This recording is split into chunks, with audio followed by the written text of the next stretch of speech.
ئازیزان سڵاو خۆشحاڵین لە بەرنامەیەکتری ڕاڤا بە دیدارتان شا دەبین. تەوەری بەرنامەکەمان ئاژاوە گێڕی و بەلا ڕێدابردننی خۆپیشاندان لە ڕووی یاساییەوە. ئەم تەوەرە گفتوگۆکەین لە بابەتی خۆپیشاندان، مافی خۆپیشاندان، لایەنە یاساییەکانی خۆپیشاندان بە میوانداری زۆر بەڕێز کاک شاباس سیوەیلی پارێزەر. کاک شاباس خۆشحاڵین و بەخێر بێت. زۆر سپاس بۆیەوە. کاک شاباس، پرسی کرانەوەی هەرێمی کوردستان لە 30 ساڵی ڕابردووە و گفتوگۆکردنی زۆر تەوەر بە لەبارەی دیموکراسی و ئازادی و مەدەنیەت و مافە مەدەنیەکانی خەڵک و لە چوارچێوەی مافە مەدەنیەکانە مافی خۆپیشاندان و ناڕزایی دەربڕین. یەکێکە لەو بابەتانەی کە زۆر جار گفتوگۆ کراوە لە ڕەهەندی جیاوازەوە شرۆڤەی ئەم بابەتە کراوە. پێمان خۆش ئەمڕۆ جارێکی تر لەگەڵ سەرهەڵدانەوەی خۆپیشاندانەکان گفتوگۆیەکی ئەوە بکەین کە لە ڕووی یاساییەوە و لە ڕووی مافە مەدەنیەکانەوە و سەرنجامیش لە ڕووی ممارەسەکردنی هاوڵاتیەوە لەوەی کە کاتێک یاساکان دەرەچن دوای ممارەسەکردنی ئێمە کۆمەڵێک شوێنەواری ترە بینین. پێوان خۆشە گفتوگۆی بکەین لەگەڵ جەنابەت بە تایبەت لەو ڕەنگەیەوە گەر قسەیەک لەسەر ڕەهەندی یاسایی خۆپیشاندان بکەین. پێم خۆشە سەرنجی جەنابەت وەکو پارێزەرێک وەکو کەسێکی یاساناس لەمەڕ خۆپیشاندان و ئەو یاسایانەی کە پاڵپشتی خۆپیشاندانەکەن. بەڵێ پێشەکەی زۆر سپاس بۆ بەڕێزتان بۆ بینەرانی کەناڵە خۆشەویستەکەتان، هیوای سەرکەوتنتان بۆ خواسین. بەڵێ بەنسبەت خۆپیشاندانێکێکە لە مافە مەدەنیەکان، جارنامەی جیهانی مافەکانی مرۆڤ کە نەتۆ یەکگرتوەکان لە ساڵی لە 10 دیسەمبەر 1948 ئیقراری پێکردووە. ئەمە ئەچێتە چوارچێوەی ئەو جارنامە جیهانیەکە، یەکێک لە مافە مەدەنیەکانی مرۆڤ بابەتی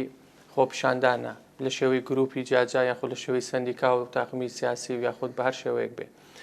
لەسەر ئاستی عێراقیش وەکو لە دەستوری هەمیشەی عێراقدا هاتووە لە ساڵی 2005 یەکێکی لە مافە مەدەنیەکان کە ئازادی ڕادەربرنی و مافی مەدەنی بۆ هاوڵاتیان کە زامن کردووە لە دەستور چەسپێنراوە، خۆپیشاندانیشێکە کە بێ لەو بڵین ئەو مافە مەدەنیانەی کە دەستوری ئیقراری پێکردووە. لە وەکو لەسەر ئاستی کوردستانیش ئێمە یاسایەکی تایبەتمانەیە بە یاسای ڕێخستنی خۆپیشاندان لە هەرێمی کوردستان کە یاسای ژمارە 11 ساڵی 2010 لە ناو ئەو یاسایە کە پێکدێک لە 17 مادە سەرجەم ئەو ڕێکخشۆنەکانی چۆنیەتی خۆپیشاندان و ڕێخستنی و ئەنجامەکانی هەر هەمووی بە شێوەیەکی زۆر جوان ڕوون کراوەتەوە. بۆ نمونە ئەگەر لایەنێک یاخود گروپێک بیانەوێ خۆپیشاندان بکەن لە ژێر هەر ناوێکا بێ، ئەبێ لیژنەیەکی سەرپەرشتی خۆپیشاندانەکان کە لە 3 کەس کەمتر نەبێ و لە 5 کەسیش زیاتر نەبێت، ئەو 5 کەسە بڵێن شیاوی یاساییان هەبیانی 18 ساڵیان تەواو کردبێ، ئەتوان پێش ئەوەی کە هەوڵی خۆپیشاندان من ڕۆژی خۆپیشاندانەکە دیاریکەین بە 48 کاتژمێر یعنی کەمتر نەبێت، داوا لە ئەگەر لەسەر ئاستی هەرێمی کوردستان بێ ئەبێ وەزیری ناوخۆ مۆڵەتیان پێبا، و ئەگەر لەسەر ئاستی یەکە کارژێڕی لۆکاڵیەکان وەکو محافظە و قەزاوانش بێ لە سەرۆکیەکەی ئیداریەکە بۆ نمونە ئەگەر لەسەر ئاستی پارێزگای سلێمانی بیان ناو پارێزگای سلێمانی بێ محافظی سلێمانی تایبەتمەندە بە مۆڵەتدان بە خۆپیشاندان. وەلێەوە ئەبێ ئەوان نووسراوێک ینی بە نووسین ئەوە هەمووشیان واژویان کردبێ و ناوەڕۆکی خۆپیشاندانەکان ڕوون کردبێتەوە، هەروەها ئاراستەی خۆپیشاندنەکە ئەو کاتەی کە ڕێڕەی خۆپیشاندان و چەند کاتێکی شەمێنێتەوە و بەرەو چه جهەتێکە چن ئەبێ هەر هەمووی ڕوون بکرێتەوە. ئەمە وەکو جهەتی ئەوەی کە داوای خۆپیشاندانکە. لە بەرامبەریشە سەرۆکی یەکەی کارگێڕ یاخود وەزیر کە وەزیری ناوخۆیە ئەتوانێ لە هەنێ حاڵەتە ڕەتی مۆڵەتی خۆپیشاندان باتەوە، لەبەرەوەی ئەگەر بۆی دەرکەوت ئەمە یاسا و ئادابی گشتی یاخود زەرمەند دەبێ بۆ ماڵی گشتی یاخود ماڵی تایبەتمەند لی زەرمەندە بێ یاخود دژی گروپێکی تری دیاریکراوی تایفی و دینی و ئەمانەیە، ئەوە ئەتوانێت مۆڵەتەکە هەڵوەشێنێتەوە. و ئەگەر تا 2 ڕۆژیش جوابی نایەوە ئەوە کەواتە بە ڕەزامەندی حسابەکرێ. ئەمە لە ڕووی یاساییەوە. و ئەگەریش هاتوو ئەوانەی کە مۆڵەت ینی داوایان کردو کە خۆپیشاندان بکرێ ینی نووساویان تەقدیم کردبوو، بەڵام بڵین ڕێگەیان پێنەدرا، ئەتوانن لە ماوەی 3 ڕۆژە سکاڵا تۆمارکەن یاخود تەمیزی ئەو قەرارەکەنەوە لای دادگای هەڵچوونەوەی ئەو ناوچەیەکە کارگێڕیە، و لێەوە لە ماوەی 48 ینی کاتژمێرات دادگای تایبەتمەند قەراری پێویستەیە و بڕیاری شەبێ بەنسبەت ئەو خۆپیشاندان خو مۆڵەتی خۆپیشاندان. ئەمە بەگشتی لەسەر ڕێوشوێنەکانی خۆپیشاندان کە یاسای ژمارە 11 ساڵی 2010 بە شێوەیەکی زۆر ڕوون کراوەتەوە. دەست خۆش بە کاک شاباس. ئەوەی کە هەرێمی کوردستان لە ماوەی 30 ساڵی ڕابردوو هەرێمێکی کراوە و دەرفەت و دەرچێکی باش لە ڕووی دیموکراسی و ئازادی و بەرکەماڵبوونی مافی ڕادربڕین و ناڕزایی دەربڕین لە هەرێمی کوردستان جیاواز لە ناوچەکانی ناوەڕاست و باشووری عێراق ئێمە کە لە 2-3 ساڵی ڕابردوو بینیمان کە لە بەغدا لە بەسڕا لە زۆرێک لە پارێزگاکانی عێراق کە خۆپیشاندانەکرا ژمارەیەکی زۆری خەڵک ئەکوژران و جۆرە لە جۆرەکان ئەوەی کە لە بەغدا ڕوویە جۆرێک بوو لە ڕەشە کوشکردنیش کە ڕۆژانە جاری وها بوو لەوانەی ساڵی پاروپێرار دەیان و ڕۆژانە هەموو 30-40 کەس ئەکوژران لەناو خۆپیشاندەران هەرێمی کوردستان تا ڕادەیەک خۆپیشاندانەکان ئارامتر و نەرمتر بەڕێوەچن بەزۆی کە لە لای من پرسیارە ئەوەیە کە ئەو دەقە یاساییانەی کە جەنابەت باست کرد ئەو ڕێکارە قانونیانەی کە هەن لە هەرێمی کوردستان چەند بەرکەماڵن حکوومەت وەزارەتی ناوخۆ لایەنە پەیوەندیدارەکان دەستگا مەدەنیەکان کە ئێستا هێزی بەرگری مەدەنی هەیە و کۆمەڵێک مؤسسە ڕێکخراوە لە هەرێمی کوردستان کە سەر بە وەزارەتی ناوخۆ وەزارەتەکانی تر ئیشان ڕێخستنی خۆپیشاندان و وەرگرتنی ناڕەزایی و چۆنی مامەڵەکردنە لەگەڵیان ئەوەی کە جەنابەت باست کرد کە کۆمەڵەت دەقی قانونین لە هەرێمی کوردستان ئەم داخە قانونیانە لە ڕووی کردداری و چەند کاران پێکراوە بەڵێ بە بێگومان بەداخەوە بگەڕێنەوە بۆ ماوەکانی ڕابردووش بە تایبەتی چەند ڕۆژی ڕابردوو بینیمان ئەوەی کە بە ناوی لەژێر دروشمی خۆپیشاندانەوە کرا هیچی ناچێتە چوارچەوەی ئەو دەقە یاسایانەی کە لە یاسای ژمارە 11 ساڵی 2010 لە هەرێمی کوردستان دەرچووە تایبەتە بە خۆپیشاندان لەبەرەوەی لە مادەی حوتە بە تەواوەتی چەند خاڵێکی دیاری کردووەڵێ خۆپیشاندانە بێ بە شێوەیەکی ئارامی و پێشەوەیەکی ئاشتی و مەدەنیانە بێ نابێ بە هیچ جۆرێک ئەوانەی کە لەناو خۆپیشاندەرانن چەکیان هەڵگرتە بێ یاخۆ چەک بەکار بهێنن و ئەگەر هات و تەنانەت ئەو کەسانە مۆڵەتی هەڵگرتنی چەکیشیانە بێ بەڵام ئەو کاتەی داخلی خۆپیشاندانە بن ئەبێ چەکەکانیان دانێ نابێت بیبەنە ناو خۆپیشاندانەوە ئەمە یەکەم دووەم لە بڕگەی دووەمی مادەی حوتە ئاماژە بۆکە هیچ مادەیەکی سوتێنەر یاخود تەقەمەنی یاخود مادەی ژەهراوی هەر بە بابەتێکی تر بە هیچ شێوەیەک نابێت بەلای خۆپیشاندەران بێ یاخود هەڵی بگرن و یاخود بەکاری بێنن و ئەگەر هاتوو ئەمانە بینرا بەپێی یاسای سزادانی عراقی ئەتوان لێپرسینەوە لەگەڵ ئەو کەسانە بکرێت کە هەڵگری مادەی تەقەمەنی و مادەی سوتێنەرن یاخود هەڵگری چەکن کە ئێمە بینیمان لەو ڕۆوە ئێمە توانین وەڵامی ئەوە بینەوە کە بینیمان لە چەند ڕۆژی ڕابردووە ئەوەی کە بینیمان بە هیچ شێوە یاخود هەر مۆڵەتیان پێ نەدرابوو و لەگەڵیشە ئەو داواکاریەکی تایبەت و ڕوون و ئاشکرا نەبوو چونکە یاساکە دیارریەکە ئەبێ ئەو جیهەتەی کە ئەچن بۆ نمونە ئەگەر بچنە بەردەمی پارێزگای سلێمانی ئەگەر بچنە بەردەم نووسینگەی پەرلەمان یاخود هەر دایم و دەستگایەکی ڕسمی مەحکەمە بێ هەر بابەتێک بێ ئەبێت نووسراوێکە بێ یاداشتێکە بێ تەسلیمی ئەو جیهەتە پەیوەندیدارە بکرێەوە لێشەوە کاتێک بدرێکە وەڵام بدرێتەوە بۆ ئەوی بابەتەکە بەلاڕێدا نەبرێ بەڵام بەداخەوەی کە بینیمان لە ڕووی ئەوەی کە هەستاوە بە خۆپیشاندان لەژێر دروشمی خۆپیشاندان بەڕاستی چەمکی خۆپیشاندانیان بە تەواوەتی ناشرین کردووە توانی بڵێن و لە بەرامبەریشدا بەداخەوە دام و دەستگاکان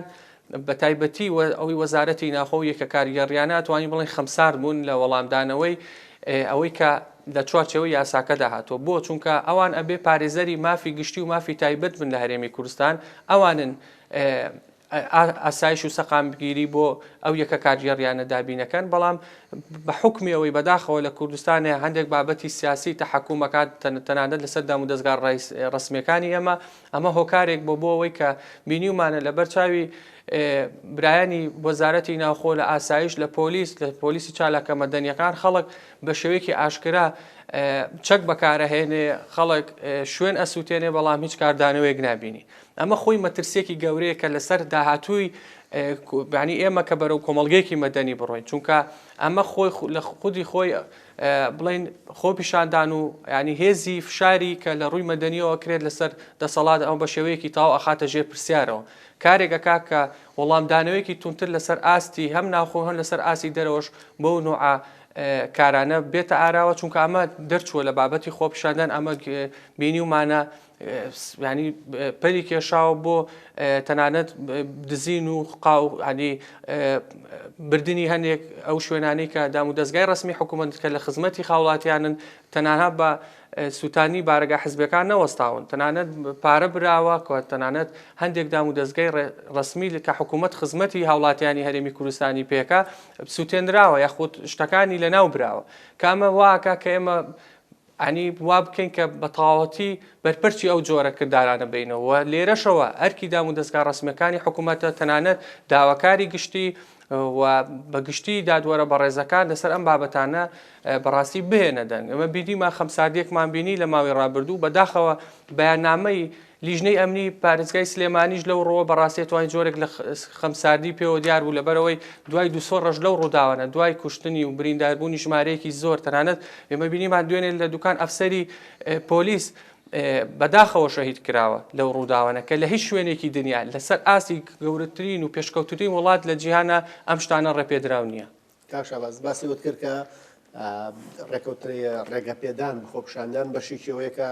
لە دەقیقەیە بەوازەحی هاتووە لە خۆپشاندانێکی ئارام و باشتیانە دوور لە تونند و تیژی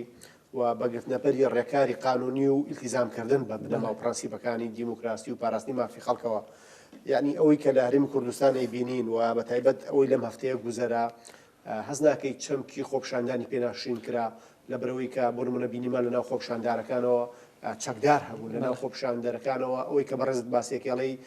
بەشێک لە مەرجەکانەوەیە کە خۆپشاندەر نابێت ئەو ئامێر و ئامرازانەی پێبێت کە ئامێر و ئامرازی بکوژن یان ئامێر و ئامرازی وێرانکردنن. بەڵام ئەوەی کە ئێمە لە خۆپشاندانەکان بینیمان تاقەکردن بوو لەناو خۆپشاندەرەکانەوە خەڵکانی چەکدار هەبوون خۆپشاندەرەکان بەشێکیان ئامێری سوتێنەریان پێبوو بەشێ لە دام و دەستگاکانی حکوومەتیان ئاگرتێ بەرا. ینی هەز ناکەی ئەم شێوە ئەم مۆدێلە لە ڕادەربڕین بە بەلای خۆپشاندانەوە جۆرێکشە لە بێنرخکردنی خۆپشاندان. بەبێ گومانەوە وە گوتمان ئەمە ناشینکردنی چەمکی خۆپشاندانە و مەترسیە خاتە سەر خەباتی مەدەنی لە داهاتوو لە ناو هەرێمی کوردستان و ناشرینکردنی خەباتی مەدەنیش لە هەرێمی کوردستان لە هەمان کاتیشای ئەمە بپرسینەگە لە ڕووی کۆمەڵایەتیشەوە سەری ئەم بابەتانەکەین ئەبینی بڵین ئەو خەڵکەی کە ئەو زیانە گەورەیان ناوەتەوە لە ناوچە جیاجەکانی لە سنووری پارێزگای سلێمانی ینی بەڕاستی ئیداری گەرمیان و ڕاپەڕین ینی ئەمە بینیمان چ نەتیجەیەکی هەبوو ئایا خەڵک بەچی گەیشت ئەو حەقە ڕەوایی کە هاوڵاتیانی هەرێمی کوردستان و موچەخۆرانی هەرێمی کوردستان هیانە کە پێم وایە ئەمە هەمومان دەنگی خۆمانەخەینە پاڵ ئەوەی کە دەنگی ئەوان دەنگێکی ڕەوایە لە پاڵ داواکردنی مافەکانیان کە بژێوی و موچەیانە. بەڵام ئەوەی کە بینیمانە لە چەند ڕۆژی ڕابردوو شەوان خەڵک هاتووەتە سەرجادە بە تاریکی ینی نەدام و دەستگای ڕسمی لە دەواما بۆ کاتێککە ئەوان چوون داواکارێکیان هەبێ پێشکەشیان کردبێ نا بینیمانە خەڵکێک دیار بووە هۆکاری سەرەکی بۆ شەگەڕێتەوە بۆەوەی چونکە چەکی تیا بەکار هاتووە توندی تیژی گەورەی تیاکراوە خەڵک کوژراوە خەڵک بریندار کردووە بە بێگومان ئێمە توانین بڵین پرۆسەی سیاسی لە کوردستان تەنانەت یەکێک لە بنەما سەرەکیەکانی دیموکراتیکە ئەم هێز و فشارە مەدەنیانەیە بەڕاستی خاتە ژێر پرسیارەوە کە ئەمە وا ئەکات بەڕاستی کاردانەوەیکی تونتریش لە بەرامبەر ئەم جۆرە هەوڵانە کە هەوڵی مەدەنین لەسەر ئاستی خەڵک وە کۆمەڵێک خەڵکەیە بۆ نمونە فەرمانبەرە حەقی خۆیەتی کە داوای بژێوی ژیانی خۆی بکە بەڵام ئەم جۆرە ینی خۆخستە ناو ئەم جۆرە داواکاریانە بەڕاستی بەلا ڕێدابنی ئەو مافە شەرعیانەی ئەوان جۆرێکی شەغەدرکردێکی شەلەوە لەبەرەوەی ئێستا ئەگەر سیر بکەین خەڵکێکی زۆر لە شەقامی کوردی بە تایبەتی بە خەڵکێکی عقڵمەندەکە بەڕاستی زۆری پێ ناخۆشەکە بینیوێتی ئەم ڕووداوانە بەم شێواز دەکەوتۆ لەبەر ئەوەی کە زەرمەندی ڕئیسیەتی سانۆ جارێکی تر جەماوەر و هاوڵاتیانی هەرێمی کوردستانە بە شێوەیەکی گشتی لە هەمان کاتیشا ئەو دام و دەستگا ڕسمیانە بۆ خزمەتی هاوڵاتیانی هەرێمی کوردستان هاتوون و کار دەکەن و ئەمان هاتوون غەدریان کردو لە نەوەکانی داهاتوش چونکە ئەمەی کە ئێستا ئەبینین ینی بەڕاستی لە چوارچێوەی ئەو هەموو خەباتەیە کە لە چەند بە دەیان ساڵی ڕابردوو ئێمە هەرێمێکمان پێکەوناوە کە هەرێمی کوردستانە قەوارەیەکی دەستوریە لەسەر ئاستی عێراق بۆتە نمونەیەکی پێکەوە ژیان و بوونەیەکی ئارام لە باری سەقامگیریە لە ئەمن و ئاسایشە ئێستا سیرەکەین ڕوویەکمان پیشانناوە وامان کردووە کە شۆڤینیەکان لەسەر ئاستی عێراق وڵاتانی ئەقلیمی دڵیان خۆش بێ بەم بابەتانە و هەوڵ بن کە زیاتر ئاژاوەکە خۆش بکەن کە ئەمە خۆی هەر ئەوە وەڵامێکە بۆی کە ئەم جۆرە کارانە بەڕاستی دەستی نەحەزانی هەرێمی کوردستانی تایە لە پشت ئەوانەوە خەڵکانێکەیە کە هەستی ئەم خەڵکە ئەجوڵێنن و ئەشیانەی ئاژاوەکە زیاتر ببێ بۆ بە هیچ شێوەیەک ئەو شانازی کە ئێمە پێمان بڕاوە لە بابەتی تایبەتی ئەمن و ئاسایش و سەقامگیری نەریتی و کللتورێکی زۆر ناشرینی ئەتوانین بڵین بەداخەوە عەرەب و بیابانەکانمان هێناوە داخڵی ناوچەکانی هەرێمی کوردستانمان کردووە کە لە نەتیجەیە وەک هەمیشە هیچ بە هیچ شێوەیەک نەتیجەیەکی پۆزتیفی نەیەوە بەدەستەوە هەر خەڵکی هەرێمی کوردستان زەرمەند بوون. یعنی من نمونەیەکی بچووکت پێڵم دوێنێ بەڕێزێکم بینی کە پیشەی چای چییە لە ناو بازاری شاری سلێمانی پێی وتم کە لە ماوەی ئەو سێ ڕۆژەیە هیچ ڕۆژێک نەیتوانێت تەنانەت قۆریەک چا یعنی بفرۆشێت کاگەر ڕۆژەکانی پێش و ئەگەر چیش حاڵەتی وەزئی خەڵک دارەی ئابووری ناخۆش بووە خراپ بووە بەڵام بە هیچ شێوەیە کارەکە نەگەیشتوتەوەی کە بەتەواتی بگاتە بنبەست و ینی بازار بێنێتە سەر خاڵی سفر و خەڵک نەتوانێت کەسابەتی خۆی بکە. کاش ئاواز یەک پۆینت خاڵی زۆر جوانت باسکە کە من بۆ خۆشم لام پرسیار بوو ئەوەی کە کاتێک خۆشایندانەکان بەلاڕێ ئابرێت فەرمانبەرێک مامۆستایەکی زانکۆ پۆلیسێک کارگوزارێک باخەوانێک کە هەر کامێ لەمانە موچەکانیان دوا کەوتووە و بژێویان راستی پێویستانی و ئەیانێ بەڕاستی دەنگی ناڕازی دەبڕن و ئەیانێ بێنە سەر شەقام و بە جۆر لە جۆرەکان فشار دروستکەن لەسەر خەڵک ینی ئەوەی کە کاتێک خەڵکانێک بەدەستیان قازیان هێز و تەوژمی سیاسی دیاریکراو هەبن خۆپشاندانەکان بەلاڕێیا ببن هەز ناکە ئەمە جۆر لە جۆرەکان ئەو تەنفیزەشی کە خەڵک ئەوێ هەی بێت ئەو کەناڵەشی کە خەڵک ئەوێت خۆپشاندان کۆکردنەوەی ئیمزا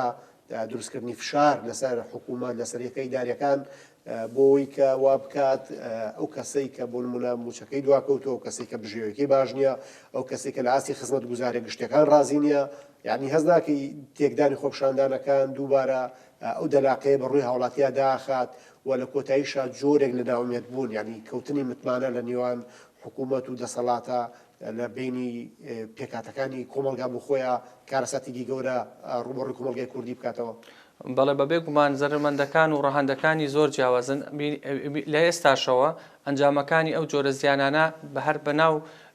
کار و کەسابەتی خەڵک هاوڵاتیان لەسەر ئاستی دەرونی هاوڵاتیانەوە دیارە و لەگەڵیشە کارێکی کرد ئەو مافەڕەوایی کە باست کرد جەنابەت فەرمانبەران و موچەخۆرانی هەرێمی کوردستانە جارێکی تر هێنایەوە خاڵی سفر کە کارێکی کردو ئەگەر ئێستا ئەگەر موچەخۆران بیانەوەی خۆپیشاندانێکی هێمنانە بکەن لەوانەیە یەکە ئیداریەکان ڕێگەیان پێ نەدرێ ڕێگەیان پێنێن لەبەرەوەی ئەو بارودۆخە تاوکو ئێستا بەلاڕێدا براوە سەری کێشاوە بۆ بابەتی تر و بەداخیشەوە یعنی ئەبوایە هێزە ئەمنیەکان بە تایبەتی کە وتمان ئەرکی ڕئیسی ئەوان پاراستنی دام و دەستگا ڕسمیەکانی حکوومەت و بژێ و ژیانی و سامانی هاوڵاتیانە ئەبوایە نیان هێشتا بەم ئاقارە بگات زووتر بهاتنە سەرخەست داواکاری گشتی بەڕێز ئەوە زووتر بهاتە سەرخەت لەسەر ئەم بابەتانە چونکە بەڕاستی کۆمەڵی خەڵکی گێرە شێوێن کۆمەڵی خەڵک بەداخەوە کە هەوڵیان ناو ماڵی خەڵک ببڕن تەنانەت لە مادەی نوۆی یاسای ڕێخستنی خۆپیشاندانە باز لەوە کە ئەگەر هاتوو هەر کەسێک زیانی گەیان بە سامانی گشتی تەنانەت بە سامانی تایبەتی هەوڵی تێگانیە ئەبێ ئەوانە خۆیان هەستن بە قەرەبووکردنەوەی ئەو دام و دەستگانە خو ئەو زەرمەندانەی کە بۆتە هۆی زیان پێگەیاندنی سامانی گشتی دەوڵەت یاخود سامانی تایبەتی خەڵکە بۆ نمونە دوکان و بازار و ئەوانەیە ئەبێ ئەوان قەرەبوویکەنەوە بەڵام ئێمە بینیمان تاوکو ئێستا زۆر جار کە ئەم ڕووداوانە لە ماوەی ڕابردوو شاڕوویاوە بەداخەوە خەڵکێک بە شێوەیەکی گشتی بەو شێوازەی کە پێویستە بەڕاستی لێپرسینەوەی لەگەڵ نەکراوە ئێمە بینیمان بەداخەوانی خەڵکێکە بووە خۆی لاجئە لێرەیە پەنابەرە لێرە خزمەتەکرێ هەوڵیاوەکە داخلی ئەم نوع خۆپیشاندانە بێ ئاژاوە بنێتەوە بۆیە ئەبێ بەڕاستی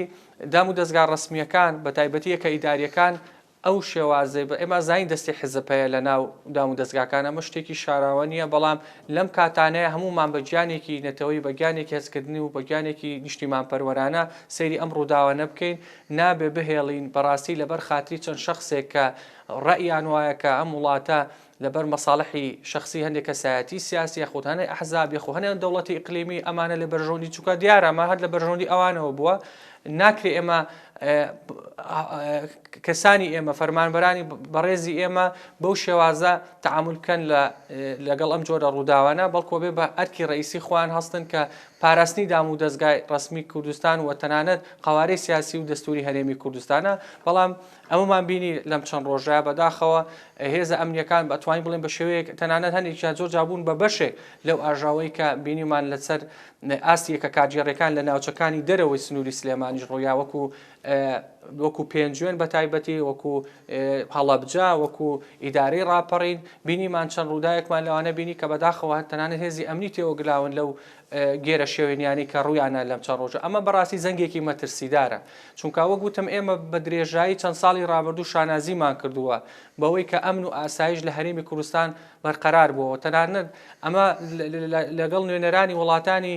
تریش لە ناوچەکات لەسەر ئاستی کۆمەڵگەی نێودەوڵەتیش زۆر ڕێز لێگیراو بوو ئەم بابەتە و ئەوەی کە ئێمە زۆر جیا کردوێتەوە لە عێراق و لە دەوڵەتانی تر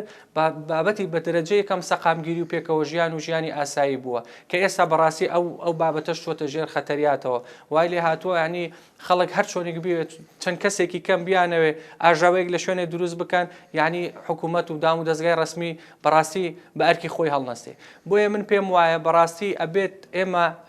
شتەکە زۆر لە ئاسی بەرزتر کاری لەسەر بکرێ ئەبێ لەلایەن ئەنجومەنی وەزارەتەکان بە تایبەتی لەلایەن وەزارەتی ناوخۆ لێپرسینەوەی ورد بکرێ لەگەڵ ئەو بەڕێوەبەری دەستگا ئەمنیانی کە لەو ناوچانە هەبوون خەمساردیان نواندووە کە هەوڵیان ناوە کە ئەم ئاژاوەیە بەردەوام بێ چونکە لە هیچ شێوەیەک ئەوەی کە باسمان کرد ئەم ڕووداوانەی چەند ڕۆژی رابرردوو ناچێتە چوارچێوەی خۆپیشاندانێکی مەدەنیانە کە ئامانج لێی ینی گاندنی پەیام و ناڕزایەتی هاوڵاتیان و شەقامی کوردستانیان بێ بۆ لایەنە پەیوەندیدارەکان بەڵکو هۆکارەکە دیارەکە جۆرێکە لە کودەتایەک کە خەڵکێک بە ناوی خۆپیشاندان و داواکاری کردوێتی لە هیچ شوێنێکی دنیاش نەبووە کە دەسەڵاتێک کە بە هەڵبژاردن هاتووەتە سەر حکوم هێشتا نیوەی دەسەڵاتەکەی تاو نەکرد ڕێ بگرێکە لەلایەن خەڵکی ناحەزەوە خەڵکی تێکدەرەوە گروپی چەکداری نافەرمیەوە دەسەڵاتەکەی بچێتە ژێر مەترسیەوە و هەوڵی کۆتایی هێنان و ئاژاوەگەڕی بن لە ناو قوارەی دەستوری هەرێمی کوردستانە. کاک شاباز کۆتا قسەی جەنابەت کە خەڵکانێک داوای وەکو جۆرێک لە کودەتا داوای کۆتاهێنان بە تەمەنی کابینەکە ئەکەن و داوای ئاڵوگۆڕ سیاسیەکەن هەر ئەوە بۆ خۆی کە لە کاتێکە خەڵک بۆ بژێوێکی باشتراتوە سەر شەقام خەڵک داوای خۆشگوزەرانیەکە خەڵک داوای خزمەتگوزاریەکی شایستەتر و باشترەکە گۆڕینی داواکاریەکانی خەڵک لە داواکاری ژیانێکی باشترەوە بۆ داواکاریەکی سیاسی هەر ئەو بخۆی تەحەڕۆش و دەستدرێژێکی گەورە نییە بۆ سەر مافی خۆپشاندەر بەڵێ بە بێگومان وە ئەمە وتیشمان یعنی تەنانەت لەسەر ئاسی عراقیش بینیمان عەرەبە شۆڤینیەکان تەنانەت تایفی ئەوانەی مەزهەبیە شیعە توندڕەوەکان لەم چەند ڕۆژە لێدوانەکانیان گفتاریان تەنانەت لەناو ئەم پەرلەمانە بینیمان هەڵوێستی ئەوان چۆن بووە هەڵوێستی ئەوان ئەوە بووە کە ئەم جۆرە ئاژاوانە بەردەوام بێ ئەم گێرە شێوێنیە بەردەوام بێ بۆی ئێمە لە کوردستان ببێ بە خاڵێکی نێگەتیڤ وە لەسەر ئاسی دانوساردن لەگەڵ ئێستا کە حکوومەتی ئیتیحادی لەگەڵ حکوومەتی هەرێم خەریکی ڕێکەوتنە لەسەر بودجەی ساڵی 2020 وەکو کارتێکی فشاردی سانەوە بەکاری بێنە و ئەمە تەسیری کردوتە جارێکی تر خستوێتە ناو یەکڕێزی نێوماڵی کورد بە تایبەتی لەسەر ئاسی لایەنە سیاسیەکان کە ئەمە دیسانەوە خەتەرێکی گەورەیە بەڕاستی ئێمە تانی چەند هەوڵێکە بوو لە چەند هەفتەی ڕابردووە و چەند ڕۆژی ڕابردوو کە کۆبوونەوەی لوتکەی لێنێوانە هەر هێزولانی سیاسی لەناو حکوومەتە کە پارتی و یەکێتی گۆڕان بوو کراوە بەشێکی ئەم ڕووداوانە ئەتوانین بڵین بۆ تێکدانی ئەو جۆرە لێک نزیک بوون ئەو هەوڵانەیە کە بۆ یەکڕێزی نێوماڵی کورد بە تایبەتی لەسەر ئاستی پارتە سیاسیەکانە کرێ کە ئەمە دیسانەوە لە خزمەتی ناحەزان و نێرانی کورد لەسەر ئاستی ئیقلیمی و لەسەر ئاستی ناخۆی عێراقیش ئەمە بەدیەکرێ و لەگەڵیشیا ئەمەی کە باسماگە بە هیچ شێوە هیچ دەسەڵاتێک لە دنیاە لە پێشکەوترین وڵاتی دنیاە کە بە هەڵبژاردن هاتبێتە سەر حکوم کە خەڵک دەنگی پێدا بێ ئامادەنیە بەو شێوازە کە دەسەڵات چۆڵ بک بەڵکو یعنی یەک کێشەی تریشی هەیە کاک سەربەز یعنی ئێمە سیرکەین ئەم خەڵکە هیچی بەدیلێکیشی پێ نییە تەنها ینی هەوڵەکە سیر کە بەس تێکدان و ئاژاوەیە تەنها وێرانکردنە هیچ بەدیلێک نەخراوەتە ڕوو هیچ هێزێک نییە هیچ لایەنێکی سیاسی نییە کە بۆ نمونە بەرنمەیەکی جوانتری هەبێ کە ئێستا ئێمە پێوەی گیرۆدین خاڵی سەرەکی ئەم جۆرە وروژانی عاتیفەی خەڵک بەهۆی موچە و بژێویە هەموو خەڵکیش ئەزانێ هۆکاری ڕئیسی ئەم بارودۆخە حکوومەتی ئیتیحادیە ئەبوو خەڵک لێرەوە هەمووی شتێنەیەکی مرۆییان دروست بکردایە بە هەزاران خەڵکی ئەمە بچوونایەتە سەر سنووری بڵێن هەرێمی کوردستان لەگەڵ حکوومەتی ئیتیحادیە بچوونە سەر نووسنگەی پەرلەمان لە حکوومەتی عێراقی دام و دەستگایانی کە پەیوەندیان بە حکوومەتی ئیتیحادیە داوایان بکردایە یادداشتیان تەقدیم کردایە کە ئەوان ئەرکی دەستوری خۆیان جێبەجێ بکەن ئەوان ئەو ڕێکەوتنانەی کە لە ساڵانی ڕابردوو لەگەڵ حکوومەتی هەرێم کردویانە جێبەجێ بکەن نەوەکو بێن بڵێن وڵا هەر حکوومەتی هەرێم خەتایەتی ئەو بچە و موچەی ئێمە نادا لە کاتێکە شتەکان ڕوونە با ئێمە نەگەڕینەوە سەری ڕێکەوتنێکی پێشوەخت هەبووە حکوومەتی ئیتیحادی لەبەرەوەی ئێستا ئیفلاس بووە قەرزی کردووە ناوێت لەو قەرزە حەقی موچەخۆران و بودجەی هەرێمی کوردستان باکە ڕێژەیەکی زۆر کەمە 320 ملیارە بۆ 4 مانگ لە ساڵی 2020 نەیاوە و ئێمە ژەرزانین یعنی نرخینە و دیارە کە لە چ ڕێژەیەەکە داهاتی ناوخۆش دیارە کە بە چ شێوەیەەکە نەتوانراوە بەڕاستی ئەو ژمارە زۆرەی کە فەرمانبەران لە هەرێمی کوردستانەیە بتوانرێ مانگانە لە کاتی خۆیان موچەیان بۆ دابین بکرێ بۆیە یعنی بابەتەکان ڕوونە ئەو هەوڵانش کە ئەدرێ لەو ڕێگەیەوە بۆ تێکدانی بارودۆخی سیاسی کۆمەڵایەتی ئاشتەوایی لە هەرێمی کوردستانە ڕوونە لە بەرژەوەندی چ لایەنێکی ئیقلیمی لەم ناوچەیە و ڕوونیشە ئامانجەکە لی چییە بۆیە ئەبێ خەڵک بەڕاستی لەوە هۆشیارتر بێ دڵسۆزانی لە هەموو شار و شارۆچکەکان لە کوردستان لە شارە گەورەکان بەڕاستی ئەرکی ئەوانە بە تایبەتی ڕۆشنبیران ئەوانەی کە دەورێکیان هەیە مامۆستایانی ئاینی خەڵک زیاتر هۆشیارکەنەوە لەم بارودۆخانە کارێ بکەن کە بەڕاستی ئەوەی ئەوانەی کەن هیچ لە خزمەتی هاوڵاتیانی هەرێمی کوردستانە نییە ئێمە بینیمانە خەڵکانێک کە ئەسڵەن گروپی جیاجای وا لەنا ئەو خۆپیشاندەرانە بەڵگە هەیە کە بە هیچ شێوەیەک ئەوان ڕێگەیان پێ نەدراوە کە لێرە سیاسەتیش بکەن ئەرکی ئەوان ئەوە نەبووە کە لێرە کاری و چالاکی سیاسی بکەن بەڵام خوان خزانوتە ناو خۆپیشاندانە بە چەکی قوڕز یعنی تۆشتی وا دیوە پێشمەرگەی بەڕێز یعنی بە گولەی بیکەیسی شەهید کراوە ئاربیجی نراوە بە بارەکەی حزبیەوە کە ئەمە بەڕاستی لە هیچ شوێنێکی دنیا ئەم شتانە قبول پێکراونیە و دوێنێ داواکاری گشتی کە بەڕاستی پێم وایە کە زۆر درەنگ هاتە سەرخەت ئەبووە زووتر ئەو هۆشداری باە کە هەر کەسێک دەستدێژی بکاتە سەر ماڵی گشتی یاخود ماڵی تایبەت هەوڵی گێرە شێوێنی بە تونتری شێوە سزادرێت کە ڕوونیشە ئێستا وەسائیلی تەکنۆلۆژی ئەوەنە پێشکەوتوتوە لە ڤیدۆکان لە ڕەسم لە زۆربەی شوێنەکان ئەوانەی کە دەستیان هەبووە لەو بارودۆخە ئێمە بەڕاستی وڵاتێکی ئەوەنە گەورەش نین زۆربەی بە تایبەتی ئەوەی کە ڕوویا لە سنووری پارێزگای سلێمانی ئەوانەی شار و شارۆچکەکانی دەرەوە خەڵکەکەی زۆربەی یەکتریە ناسەیە ینی بەدەیان کەس شاد حاڵی ئەوەن کە ئەوانەی ئەوان بینیویانە و گێرە شوێنەکە تەنانەت خەڵکی و شوێنانە خۆشی نییە کامە بەڕاستی وا کات کە دام و دەستگاکانی ئێمە بەڕاستی بجیتیتر لەسەر ئەم بابەتە هەڵوەستە بکەن و ئەنجامەکەشی بۆ خەڵکی هەرێمی کوردستان ڕوون بکەنەوە و تەنها ئەوە نەبێ لیژنە پێک بهێنرێ و هەوڵ بدرێ کە ئەمانە بدرێنە دادگا بە دەقیقی ئەو ئامار و داتایانە بۆ خەڵک بڵاوکەنەوە چونکە ئەو زەرەر و زیانانەی ئەم چەند ڕۆژە بەڕاستی خەڵک کردوێتی زەر و زیانێکی زۆر گەورن ئێمە خۆمانە دۆخێکی ئابووری زۆر خراپین ئەو فەرمانگانەی کە ئاوا سووتێنراون ممتەلەکاتەکانی وێران کراون پێویستی بە مەبلەغی پارەی زۆرە کاتا ینی ئەمانە جارێکتر چاک بکرێنەوە و لە خزمەتی هاوڵاتیان نابێت. کاک شاباس سیوێلی پارێزەر سوپاس بۆ ئامادەبوونت لە بەرنامەی ڕاڤەوە بۆ هەموو ئەو شیکردنەوە و قسە جدیانەی کە لەبارەی پرسی خۆپیشاندان پێشکەشت کردین. سپاس بۆ ئێوەش بۆم دەرفەتە خۆشحاڵ. زۆر سپاس و بەخێربێت. ئەزان تا ڕافەکردنیەکی تر تا پرسێکی تر بەخواتان ئەسپێرین و خواتان لەگەڵ بێت.